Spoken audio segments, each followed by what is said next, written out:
كيف يمكن تتعامل الزوجة مع سخير زوجها؟ شخيرة كيف تتعامل معاه؟ ايش تسوي؟ النوم في غرفة أخرى. النوم في غرفة أخرى.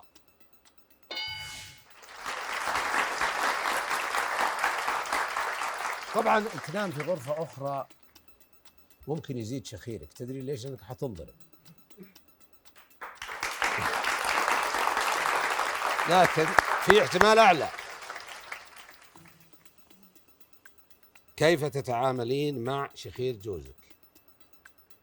شخيرة زي سكس ويل طالع في الكرة. ممكن سدادة الأذن. ها؟ سدادة الأذن. سدادة الأذن صح؟ نروح عند الدوسري.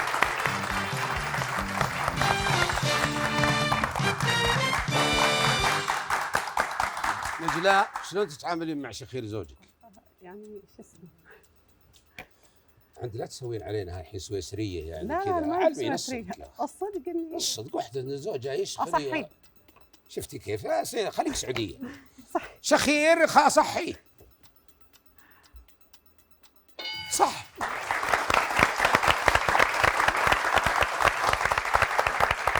يعني واحد قاعد ها وهي بتنام كيف تنام؟ قال قوم يا اخي خله بنام بعدين انت عاد شغل الموتور. انت فيصل تشخر؟ لا الحمد لله.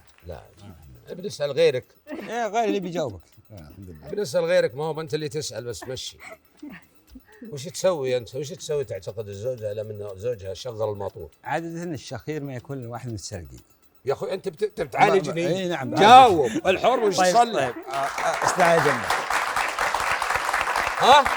اسدح الشخص على جنبه. تسدح تقلبه على جنبه. مسكين. تقلبه على جنبه. قلب قسم بالله مسكين. القلب على جنبه. يعني واحد نايم وتقول انت مستلقن على ظهره. ويمكن يكون من النوع الوزنه ما شاء الله. وشلون ابى اقول بكذا وبعدين انتظر لين يوقف شخيره ولا ارفد بحصات واروح انام؟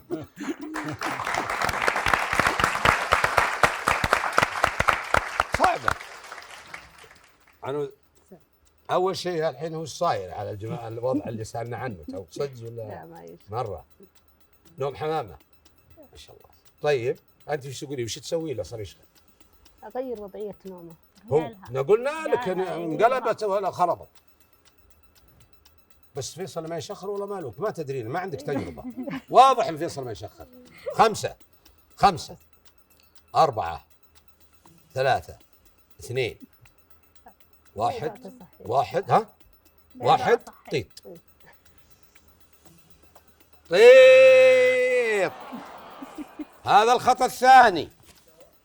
اعطونا نوره. ها ماذا تفعلين؟ وش تزينين له؟ لا بدا يشخر. وش اسوي؟ استحمله. اتحمله.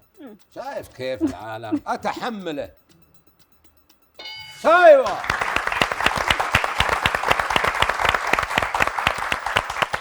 انت قاعدين ترسلين رسائل من هالبرنامج الواحد. الرسائل زوجك بس عاد هي. ها اعالجه صح؟